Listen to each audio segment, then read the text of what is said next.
ಕಳೆದ ಕೆಲವು ದಿನಗಳಿಂದ ಘಟ್ಟ ಪ್ರದೇಶದಲ್ಲಿ ಸುರಿದ ಭಾರೀ ಮಳೆಯ ಪರಿಣಾಮ ನೇತ್ರಾವತಿ ನದಿಯಲ್ಲಿ ನೀರಿನ ಮಟ್ಟ ಏರಿಕೆಯಾಗಿದೆ.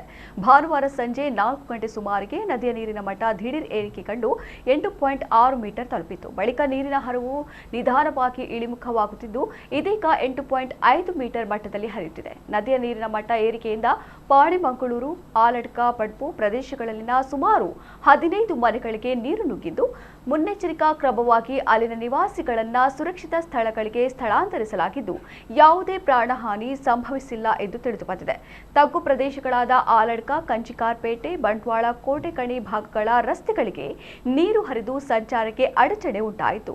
ಪಾಣೆಮಂಗಳೂರಿನ ಭಯಂಕೇಶ್ವರ ದೇವಸ್ಥಾನದ ಸುತ್ತಮುತ್ತಲಿಗೂ ನೀರು ತಲುಪಿದ್ದು ಅಲ್ಲಿನ ಸ್ಮಶಾನಕ್ಕೂ ಪ್ರವಾಹದ ನೀರು ನುಗ್ಗಿದೆ.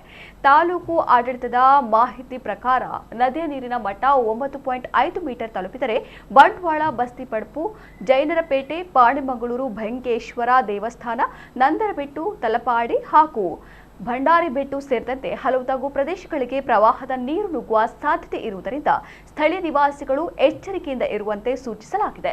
ಇನ್ನು ನೇತ್ರಾವತಿ ನದಿಗೆ ಅಡ್ಡಲಾಗಿ ನಿರ್ಮಿಸಲಾದ ಅಣೆಕಟ್ಟುಗಳ ಗೇಟ್ಗಳನ್ನು ತೆರೆಯಲಾಗಿದ್ದು ಹೆಚ್ಚಿನ ಪ್ರಮಾಣದ ನೀರನ್ನು ಕೆಳಭಾಗಕ್ಕೆ ಹರಿಬಿಡಲಾಗಿದೆ. ಇದರ ಪರಿಣಾಮ ಭಾನುವಾರ ಕರಾವಳಿಯಲ್ಲಿ ಮಳೆ ಪ್ರಮಾಣ ಕಡಿಮೆಯಾಗಿದ್ದರೂ ನದಿಯ ನೀರಿನ ಮಟ್ಟ ಏರಿಕೆಯಾಗಿತ್ತು. ಪುರಸಭಾ ಮಾಜಿ ಸದಸ್ಯ ಸಿದ್ದಿಕ್ ಬೋಗೋಡಿ, ಕಂದಾಯ ನಿರೀಕ್ಷಕ ವಿಜಯ್ ಆರ್, ಗ್ರಾಮ ಆಡಳಿತ ಅಧಿಕಾರಿ ಪ್ರಶಾಂತ್ ಹಾಗೂ ಸಿಬ್ಬಂದಿ ಸದಾಶಿವ ಕೈಕಂಬ ಅವರು ನದಿ ತೀರದ ಪ್ರದೇಶಗಳಿಗೆ ಭೇಟಿ ನೀಡಿ ಪರಿಶೀಲನೆ ನಡೆಸಿದರು. ಬಂಟ್ವಾಳ ಪುರಸಭೆ ವ್ಯಾಪ್ತಿಯ ಪಾಣೆಮಂಗಳೂರಿನ ಆಲಡ್ಕ ಹಾಗೂ ಜೈನರಪೇಟೆ, ಅದೇ ರೀತಿ ಬಸ್ತಿ, ಪಡ್ಪು ಈ ವ್ಯಾಪ್ತಿಯಲ್ಲಿ ಇದೊಂದು ತಗ್ಗು ಪ್ರದೇಶವಾಗಿರುತ್ತದೆ. ಇವತ್ತು ಮಳೆಯ ನೀರು, ಅದೇ ರೀತಿ ನದಿಯಲ್ಲಿ ಸಹ ನೀರಿನ ಹರಿವು ಬಹಳ ವೇಗವಾಗಿ ಇವತ್ತು ನಮಗೆ ಕಾಣ್ತಾ ಉಂಟು. ಆದ್ದರಿಂದ ನಮ್ಮ ಪಾಣೆಮಂಗಳೂರು ವ್ಯಾಪ್ತಿಯ ಈಗಾಗಲೇ 15 ಮನೆಗಳು ಈಗಾಗಲೇ ಮುಳುಗಡೆಯಾಗಿದೆ.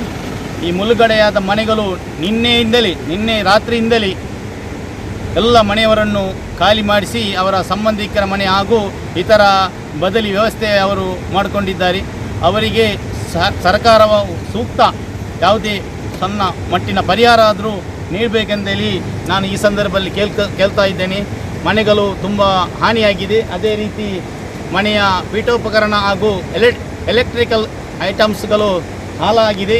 ಆದ್ದರಿಂದ ಸರ್ಕಾರ ಆದಷ್ಟು ಬೇಗ ಮಾನ್ಯ ಜಿಲ್ಲಾಧಿಕಾರಿಯವರು ಈ ಭಾಗದ ತಗ್ಗು ಪ್ರದೇಶ, ಈ ಬಂಟ್ವಾಳ ವ್ಯಾಪ್ತಿಯ ಈ ಪುರಸಭೆ ವ್ಯಾಪ್ತಿಯಲ್ಲಿ ಈ ತಗ್ಗು ಪ್ರದೇಶದಲ್ಲಿರುವ ಈ ನೆರೆ ಬಂದ ಮನೆಯವರಿಗೆ ಸೂಕ್ತ ಪರಿಹಾರವನ್ನು ಕಲ್ಪಿಸಬೇಕು.